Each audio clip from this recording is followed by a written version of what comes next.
এবারে IPL start হওয়ার আগে আরসিবি টিম চিন্তায় পড়ে গেল, হ্যাঁ, কারণ তাদের মেন বোলার জস হেজেলউড খেলতে পারবে না কয়েকটা ম্যাচ শুরুর দিকেই।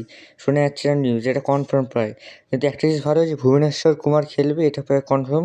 কিন্তু হেজেলউডকে রিপ্লেসমেন্ট কী করবে? শোনা যাচ্ছে রিপ্লেসমেন্ট পেয়ে গেছে, সেটা হলো জেকব ডবি। হ্যাঁ, জেকব ডবি রিপ্লেসমেন্ট আসছে জস হেজেলউডের। কিন্তু এটা তো আরসিবির চিন্তা চিন্তা অনেক একটা বড়। তার কারণ হলো জেকব ডবি যে হেজেলউডকে রিপ্লেস করবে, জেকব ডবি এর আগে কোনোদিনও একটা আইপিএল ম্যাচে খেলেনি।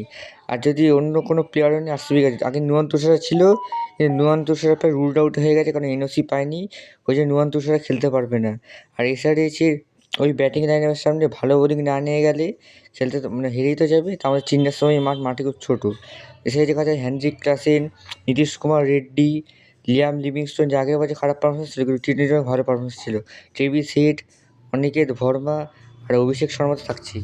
এরকম যদি ব্যাটসম্যানরা থাকে অভিষেক শর্মার মতো, তাহলে তো ভালো বোলিং লাগবে ম্যাচ জেতার জন্য। কিন্তু আরসিবি বোলিং এতটা খারাপ নয়। যদি প্রিমিয়ার দেখা যায়, থাকছে সুইং কিং ভুবনেশ্বর কুমার, একমাত্র এই লিড দিতে পারবে এক্সপিরিয়েন্স বোলার। আর ডোমেস্টিক প্লেয়ার মাঙ্গেশ যাদব। হ্যাঁ, হয়তো মাঙ্গেশ যাদব আজকে খেলবে, আর তার সাথে থাকবে রাশিদ সালাম। হ্যাঁ, রাশিদ সালামই থাকবে। আরসিবি টিমের পেস বোলিং ভালো হলেও স্পিন বোলিং তো অতটা ভালো না। স্পিনারে থাকছে কুণাল পান্ডিয়া। হ্যাঁ, কুণাল পান্ডিয়া থাকবে, তার সাথে সুয়াস শর্মা। হ্যাঁ, সুয়াস শর্মা আজকের ম্যাচ খেলবে। তাহলে তোমরাই কমেন্টে বলো, কে আজকে জিতবে, আরসিবি নাকি এসআরএইচ?